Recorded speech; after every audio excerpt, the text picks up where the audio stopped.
boo ñëwee toog gis nit ñi waxee ci kaw Farba Ngom bi da nga naan ñi il ne respecte même pas les prisonniers qui sont là-bas.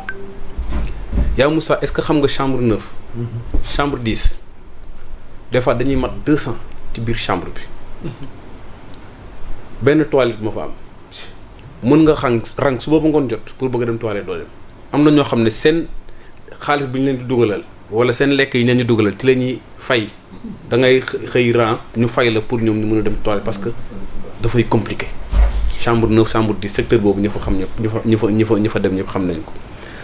nga ñëw Farba Ngom nekk Appalan daanaka mooy hôtel Rebeuss ku ñu fa dugal mooy yow nekkoo kaso fa la Farba Ngom toog ci tuuti suufu garab gi di fa buloot chaque jour sol bologam bubb la ñun bëgg ñoo gëm loo li xew biir prison nga may nettali mais l'État a des yeux partout l'État a l'oreille partout yow État nan lay jëlee tey Farba Ngom Lat Diop dugal leen Appalan ba pare ne du fa nekk loolu mënut a ne l'État est là-bas. nga ne lu fa xew nañuy dundee. dama ne Farba Ngom day xëy di bolot soo ba ngoon jot añam bu ñëwee ñëpp ci la ñuy añ am na garde pénitentiaire yoo xam ne dañuy añ ci añam nga ñëw tey bëgg ñu forcer ne Farba Ngom daa feebar dërëm jotu ko man Samir maa la ko wax te ñi nga xamante ni dugg nañ fa yëpp génn buñ génnee. dañ naan Farba Ngom dara jotu ko foofu nit ñaa ngi xappi bëgg dem rapport expertise médicale ngay. rapport expertise médicale ku dugg Rebeuss ba génn moo ko gën a wóor. bërk démb ki nga xam mooy journaliste bi nga xamante ni mooy. wax na ko démb Bassir Fofana. taxaw na nee na foofu ña fa nekk ñu ngi dund seen kaso normalement. parce que yooyu c'est des termes yoo xam ne terme kaso la ay damay dund sama kaso yooyu boo fa duggee nga koy soo comprendre. ku fa duggul mën na ko comprendre. dund sa kaso ak dugg biir kaso nit dana nekk biir kaso te du dugg biir kaso. mais benn événement mën naa ñëw dugal la kaso. li may wax nii ñu nekk biir prison yëpp xam nañ ko tey ji da ngay gis koo xam ne day dugg kaso du ko déranger mais buñ ko wooyee ne ko sa doom. juddu na sa gannaaw rek day dugg kaso parce que boobaa loolu day bëgg kur rek génn dem fekk di doomam boobu buñ ko wooyee ne ko sa doom am na entrée en sixième day dugg kaso buñ la ko wooyee ne ko sa jabarkat daa feebar day dugg kaso yooyu de c'est des événements yoo xam ne day dugal nit kaso mais budul loolu ñi nekk kaso ñi ci bëri ci jàmm la ñu nekk ñi ci bëri ci jàmm bien que nag les conditions à Rebeuss c'est inhumain. mën nga ñu fàttali sa expérience personnelle par rapport à ces conditions li nga gis foofu. waaw sama expérience personnelle loolu du ma ko mën a wax fii parce que c'est des choses yoo xamante ni dafa xaw a doy waar. li ngay observer laa wax. non foofu la fa nekk kenn mënu la ko expliquer.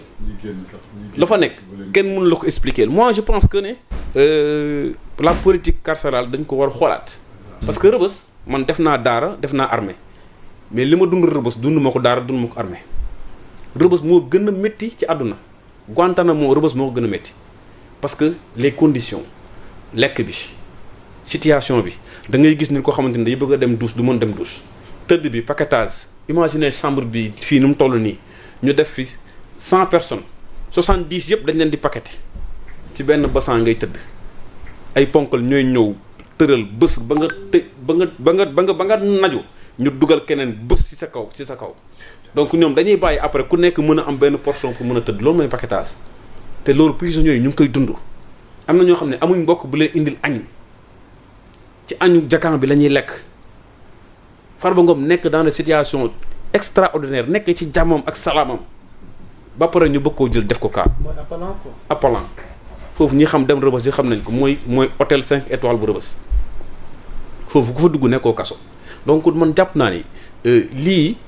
yëpp c'est l'argent qui est autour de ces manipulations là mais ça ne passera pas heureusement que le juge a pris décision pour yóbbu ko fi nga xamante ni mooy pavillon spécial bu fa demee Farba fi ne ni mooy am problème parce que nekkoon Rebeuss di booloo ak gars yi di nekk seen jàmm moo gën ñu jël ko forcer ko yóbbu ko pavillon spécial boo xam ne moom kese moo fi nekk après du gis gu mu waxal instant bi nii bu demee pavillon spécial Farba day am problème parce que dootul gis gars yi muy bëlatal dootul gis ambiance dootul gis dara boobu ay médecins lay gis ñuy ñëw di xool li nga xamante ni mooy état de santé parce que ñooñu c'est des agents assermentés ñoom seen yoon newul ci li nga xamante ni mooy les choses politiques donc du coup man jàpp naa ne réew mi soxla na beneen débat bu dul li nga xamante ni mooy débat bi ñu bëgg agiter bëgg ko def débat national alors que Farba Ngom li mu fi def ñëpp gis nañ ko moo ne président fexeel ba naa lay jot rek su ma la wooyee naa la jot rek ma yoon privilège boobu président di ko jot muy jot président di ko jox muy encaissé suufu jàmbur dossier bu tàng jër ñu ne kii lii kenn ñëw ko laal Farba Ngom ñëw laal ko lu fi waay di def ñeme woo ko Farba Ngom ñëw defal la ko kon donc mu ñu fi nekk tey kooku ñu jël ko di ko teg ci yoon ñu bëgg fee nekk di fi indi ay problème gis nga réew mii dañ koy teg ci yoon àla kulli àll ci nii wala ci ne ak nu mën a coûter te justice yi maa ngi leen di woo ñu fexe ba ñu renouer waat seen relation de confiance bi ñu amoon ak askan bi ba askan bi bañ a jàpp ne justice à deux vitesses dafa am parce que man mënuma comprendre un récidiviste comme Dame Amar c'est pas l'objet du débat mais ñu jàpp ko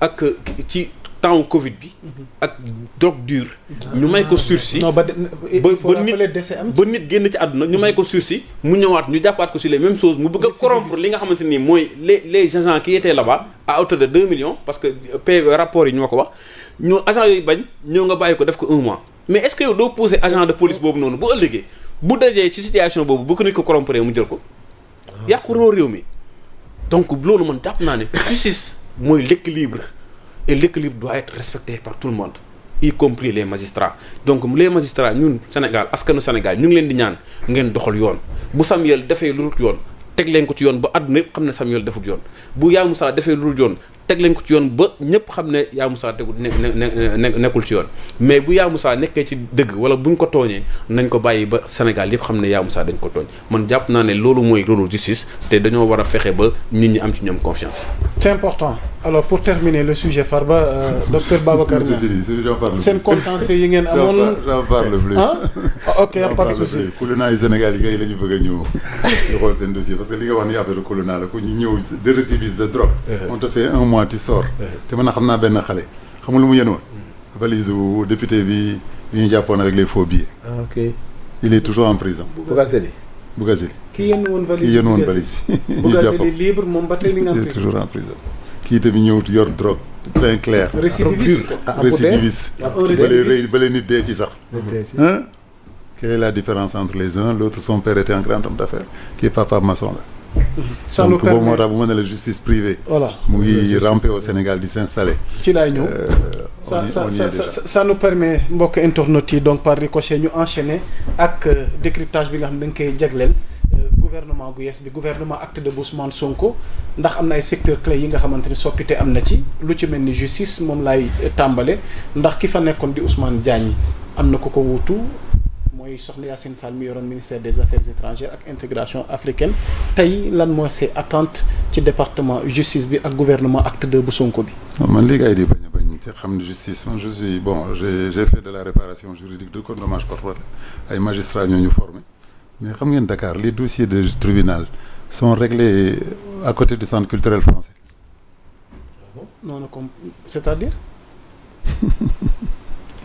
le ministère de la justice. les dossiers yi ñuy introduire. c'est réglé dans la rue bi jógee Pompidou. fël kii nu mu tudd centre culturel français. juste à l'angle ba yële sax defe naa. il y a un bureau là-bas c'est là-bas que les bureaux que les dossiers sont mis en service entre le ministère de la justice et les gens du palais. Donc la liaison entre un ministère de la justice et le palais, personne ne peut le dire qu'on est indépendant. Personne. Kooku dem leen vérifier seen bopp c'est un bâtiment tout pourri tout petit.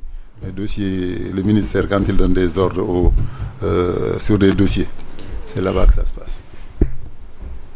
Donc bu ñu nax kenn te doo nekk ministre de la justice nga war a gérer des gens et tu dis que kenn du la defloo dara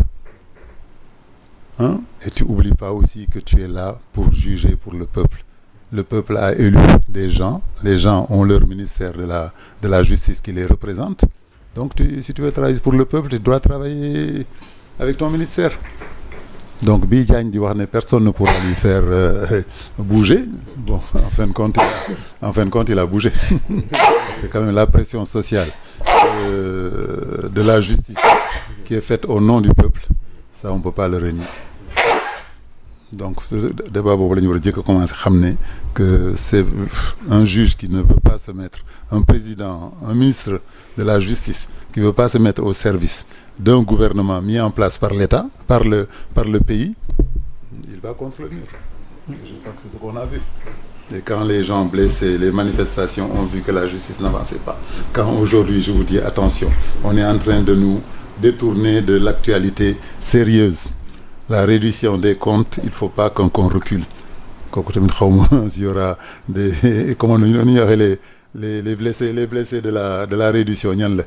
Hein? Les gens qu'on a roulés dans la poussière pendant le Covid. Les gens qu'on a roulés dans la poussière. Non, les victimes, ça, ils se défendent. Les victimes sont défendues. Son Excellence. Les victimes sont défendues.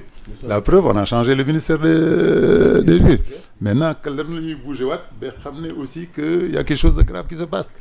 Qu'est-ce qui s'est passé pendant le Covid? Hein? Quels sont les gens qui ont été lésés et qui c'est qui va les défendre? Tu vois, est-ce que nous sommes organisés en tant que blessés du Covid pour se déplacer? Et je sais, il y a des médecins qui sont dans le Covid. Il y a des médecins qui travaillent dans le Covid. Il y a des gens qui ont le Covid.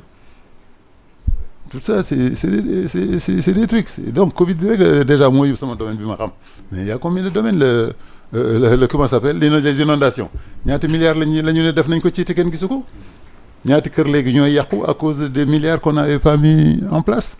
Ñooñu tamit est-ce qu'ils vont s'organiser en manifestant ou en xamu leen nu mu tudd quand tu es bafoué de tes droits nu mu tudd sax. Impacté ou bien. Impacté peut-être mais même plus grave que impacté am na ñoo xam ne dañ leen gaañ. Les victimes. Les victimes, voilà, les victimes de l'inondation, hein, les victimes du Covid. C'est quoi? C'est ça qu'on nous a promis. C'est ça que le gouvernement PASTEF nous a promis. Donc ça aussi, il faut y aller. Il ne faut pas attendre aussi qu'il y ait, comme les manifestants ont fait, parce qu'ils étaient blessés, pour que nous bougions de Covid. Yacine Fall fera-t-elle l'affaire? Moom mi nga xamante ne tey moom moo remplacé Ousmane Diagne ci département justice bi. Pour les manifestants, vu le discours qu'elle a tenu, hein, avant muy nekk même dans le gouvernement. Dafi nekk pour manifestants wala dafi nekk pour askan. Non, mais pour les manifestants là.